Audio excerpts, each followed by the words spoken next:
Good evening. A woman who has become critically ill because of the mould and damp left behind after her home was flooded is warning others of the dangers.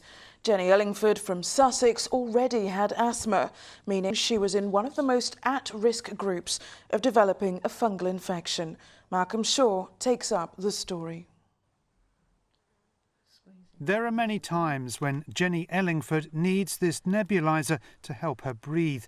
Jenny has suffered from asthma for much of her life, but her health has declined dramatically in recent years, at times leaving her critically ill. Eventually, doctors discovered that Jenny had a condition called aspergillosis, caused by a fungal infection. What this has done now, it's just going to be with me for the rest of my life. I don't know if it's going to shorten my life. I don't know how long I've got. You know, and each time I have an attack, it seems to be worse than the time before. Jenny's home in Sayers Common suffered flooding in 2005, but a dispute with her insurers meant it was 5 years before the property was fully renovated. While the damp remained, a white mould repeatedly appeared on the floorboards. I had no idea when I was clearing up this mould and getting down really close and scrubbing the floorboards, and I had no idea that I were actually inhaling the spores, because that's potentially what I was doing. The aspergillus fungus is widespread, found in compost heaps, heating systems and even pillows. The spores are harmless to most of us, but can cause serious health problems for people with asthma or weakened immune systems. There is good treatment for this. First of all, we treat the asthma in the normal way, and if people have infestations of aspergillosis, which we can often recognise on a chest x-ray, we can treat that either with steroid tablets, which are very effective, or even antifungal drugs, which are now fairly readily available. But diagnosis came too late for Jenny Ellingford. On bad days, she needs to wear an oxygen mask. The damage from aspergillosis now irreversible.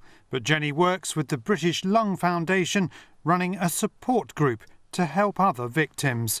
Malcolm Shaw, ITV News, Sayers Common. More than 3,000 people have signed a petition calling for more funding to be made available to investigate the disappearance of Damien Nettles on the Isle of Wight. Damien, who was 16 when he disappeared, was last seen on a night out with friends on Cowes High Street in November 1996. Campaigners want the Home Office to give Hampshire Police more money. A man from Dorset who travelled to the Philippines to sexually abuse children has been jailed for life. David Shepherd, who's 60 and from Bridport, sexually assaulted children as young as 8. He also paid for and directed live shows on the internet showing children being abused. He's been sentenced to 28 years in prison. A man's in a serious condition in hospital after he was knocked over a bridge and down an embankment by a car in Bournemouth. Emergency services were called to Ensbury Bridge at New Road in Parley last night. Police say they have no record of the vehicle involved and no arrests have been made. Pregnant women and new mums are still being discriminated against in the workplace. That's according to a government report.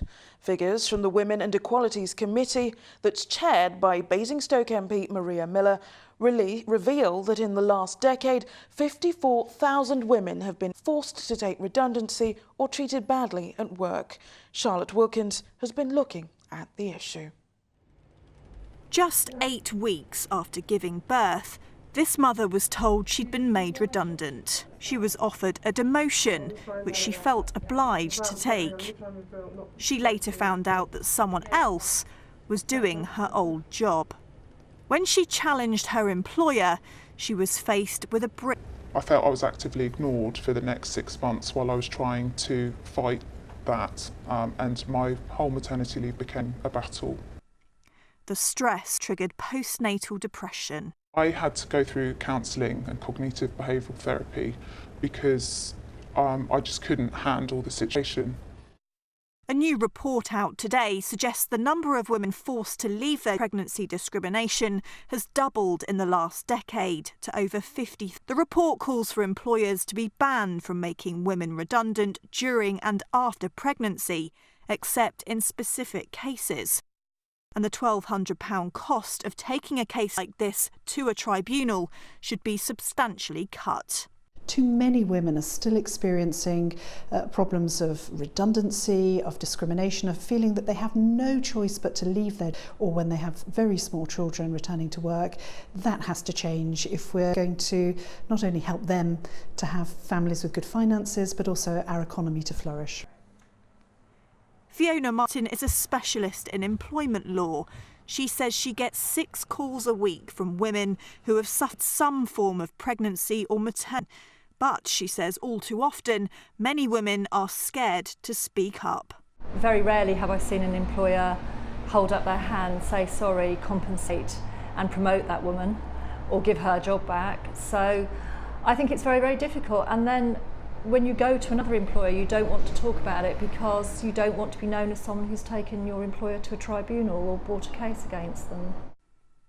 The report calls for a detailed plan to prevent more women from being forced out of their jobs. Charlotte Wilkins, ITV News, Brighton. Now, they're only 2 months old, but they're already media darlings. 2 Ama leopard cubs made their first public appearance at Marwell Zoo this morning. The creatures are amongst the most endangered big cats in the world, and these 2 young boys are part of a programme to protect the leopard's future. Here's Mary Stanley. In the media spotlight, the 9-week-old cubs take their first steps into their enclosure. Encouraged by mum, but a little timid at first and a little wobbly on their feet too. They've passed their health checks and vaccinations and can finally venture out. This is the second litter born at Marwell Zoo to parents Kaye and Akin. Their birth crucial for the survival of the Ama leopard, the world's most threatened big cat. When they actually come out, it's a really proud moment that actually, yeah, all that work's paid off and they look happy and healthy and they're out. Relief as well, because, you know, there's a lot of people that are desperate to see them. And we want them to show well because they're key in inspiring and educating people as well. I heard there was twin cubs, and obviously I've got twins myself, so we wanted to come and take a glimpse of them, and I know they're only a few weeks old, so it's a once-in-a-lifetime opportunity, really. They're so cute and they're so cuddly. I've got one in my bed and they're really, really nice. I love them. The cubs are part of the European Endangered Species Breeding Programme, with just 70 left in the wild. The population declining due to a lack of habitat and poaching. There's been a lot of work out in their natural habitat in Far East Russia to preserve habitats, to protect those habitats, and actually be able to potentially release some back into the wild. The cubs are yet unnamed, those to be decided by keepers and a public vote. But when ready, they too will join the breeding programme to conserve this rare and... Mary Stanley, ITV News, Marwell. Now, earlier in tonight's 6 o'clock programme, we brought you the story of a newly married couple whose official photographs were stolen during their wedding reception. Thieves broke into the photographer's car, which was parked next to the Guildhall in Portsmouth, and took camera equipment containing the day's special memories. The couple only had pictures and videos taken by family and friends. If there was £20 million in this room and there was someone else with them, I would give them it. You can't put a price on these things. No. You can't. They're priceless. There are moments there that we can never recreate. Well, some good news tonight. The couple's dreams have come true and they've been reunited with their precious photos. They're understandably elated and we'll catch up with them tomorrow about how exactly they got the memory cards back. So do join us for that. Weather time now, here's Helen Plint.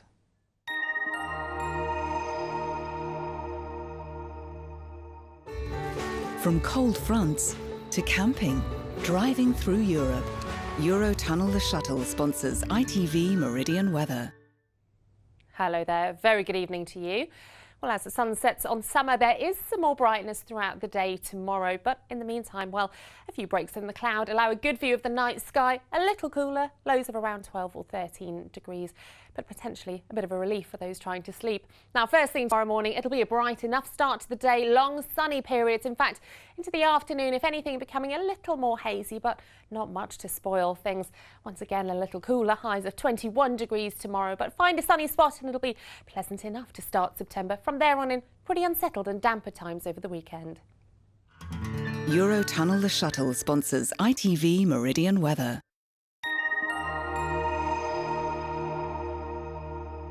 Bit wet there. That's it from us for now. We're back during Good Morning Britain from 6 o'clock tomorrow morning. But from all of us here on the Late Team, thanks so much for joining us. Good night.